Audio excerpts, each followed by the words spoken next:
Welcome everybody to another edition of Talking with Heroes talk show program. I am Bob Calvert, your host, and Ron Link, retired Army Ranger, behind the camera. It's www.talkingwithheroes.com and our online news site, thankyouforyourservice.us. And we have now moved to a different location in Iraq. We're actually back in Baghdad. And we're here at Camp Liberty Victory Base Complex. And we're here with Captain Curt Rauschenberg. He is a public affairs officer for the 29th MPAD. He's also with the Maryland Army National Guard. Welcome to Talking with Heroes. Hi, Bob. Thank you very much for having me.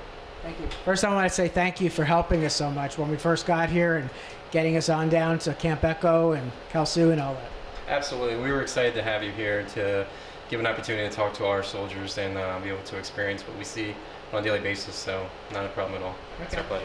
Why don't you tell the American people a little bit about yourself, where you're from, and how long you've served? Okay. My name is Captain Curt Rauschenberg. I'm from the Baltimore, Maryland area. I grew up in Emmitsburg, Maryland, and graduated from college in Westminster from McDaniel College with a degree in sociology. I have a beautiful daughter named Hannah. She will be 4 years old in September, and she's back here in the poster. Okay. Yep. And I have a proud family history of serving in the military and serving our country. Okay, and then this is your first deployment, right? This is my first overseas deployment, yes. Soon after 9/11, I was deployed for a couple of missions in support of Operation Noble Eagle, which was mainly to protect our home front, doing force protection in the United States. I did that for about a year and a half, and a couple of years later, here I am.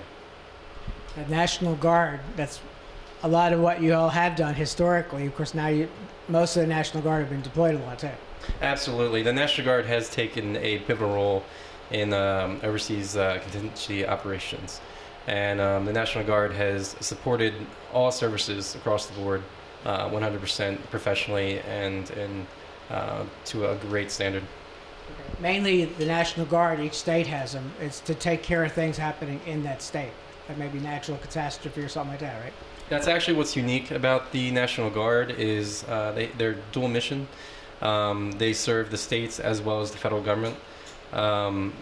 They are there to support any state of emergencies that the government may declare. For example, blizzards, any tornadoes that provide destruction.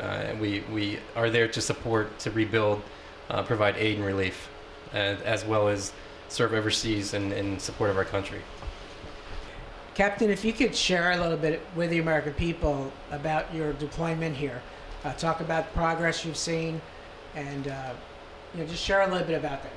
Well, one specific example I can provide is the cooperation that the Iraqi people and the American people now have with one another for the international institutions that we've begun. An example of that is, agriculture. Actually, is one thing I touched on personally and covered myself in a story that an agricultural college was opened under the University of Baghdad, and the main purpose of it was to provide Iraqi farmers, local Iraqi people, with an opportunity to be successful in agriculture, farming, and selling of produce. And with the cooperation of U.S. forces and Iraqi government officials and education personnel in Iraq, we were able to provide this excellent program that's going to help with the agriculture here in Iraq for years to come, and provide Iraqi people, local farmers, with the opportunity to succeed in their local business. You were talking earlier about a meeting you were in with, I think you said, an Iraqi politician, and how he was thanking America. Yes, it's a lot of Iraqi people actually are very happy that we are here to support them. They've realized that the American people, U.S. forces, are working with them. They've seen the training and teamwork that we've succeeded over a period of time, and they've noticed this from progress within their own structure and within their own way of doing business. We provided our resources, our equipment, and we've given them our best practices, and they're taking it and they're using it, and it's showing that it's working. You and Major Citarella, who we'll be talking to in a few minutes, you're in a unique position because you are public affairs officers. And why don't you explain to the American people what that means and what you do? Public affairs officers, the main role is to inform the American people. We have an obligation to inform the American people of progress, of everything that's occurring overseas in any operation that's happening. What we do on a daily basis is simply do that. We inform through stories that we acquire, going out and covering events that occur, and any progress points that we see. We want to capture that so we can provide the American people with a picture of what we're doing. Yeah, you're in an interesting area here too, because one of the bigger, it's one of the bigger ones, but one of Saddam's palaces, one of his many palaces, is here. Yes, Al Fall Palace is actually located here at VBC, Victory Base Complex. It's very large, very beautiful, and it was one of his main palaces. So. Hopefully we'll be able to go inside if you can get approval here quick enough. That would be cool. Absolutely. Yeah. Okay, talk a little bit about what we're going to be doing here. We're with you 6-7 days. You've got a lot planned for us. Well, over the next week, we're going to see stories. We're going to hear stories from soldiers, their experiences. You know, many soldiers that are here currently have served here on numerous deployments.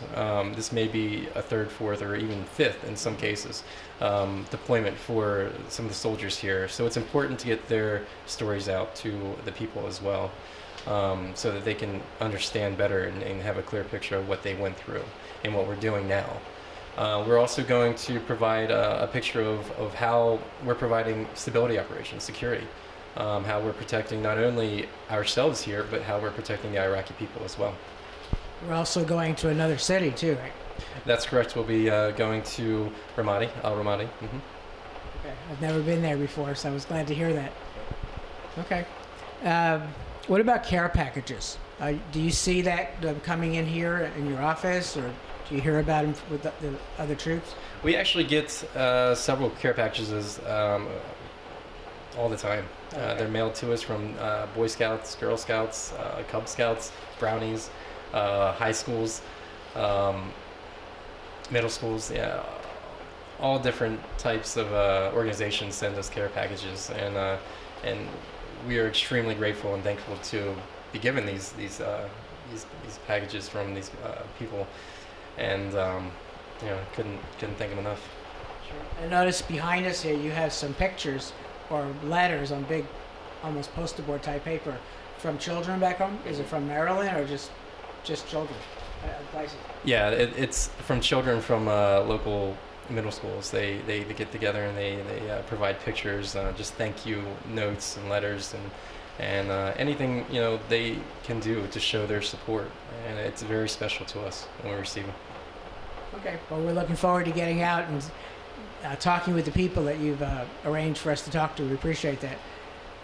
Why don't you kind of look at the camera and give a shout out to family and friends back home? Okay, I'd just like to let everyone back home know, my family, friends, and everyone that's thinking about me there, that I'm thinking about you, and there's not a day that goes by I don't think about you, especially you, Hannah, my daughter. I can't wait to get home to you. I love you very much, and I think about you all the time. Well, I appreciate it. Thank you very much. Thank you. It's great to meet you. Well, we met you coming in, so I'm meeting you for the second time. Thank you. Okay. And once again, folks, I want to thank Embry-Riddle Aeronautical University for making this trip possible. That's embryriddle.edu. And Mark Lydon, who introduced me to them with DoThisGetHired.com, takes the sponsors to make the trip happen. And you're going to be hearing a lot more here now from Baghdad and Ramadi. And as with all of our videos that are going up now, tell other people about them. If you have a YouTube page, click the share on the videos. They'll be on your YouTube page, and you can start promoting them from there. We need to get these stories out across America. We'll be right back with more from Camp Liberty at Victoria Base Complex in Baghdad, Iraq.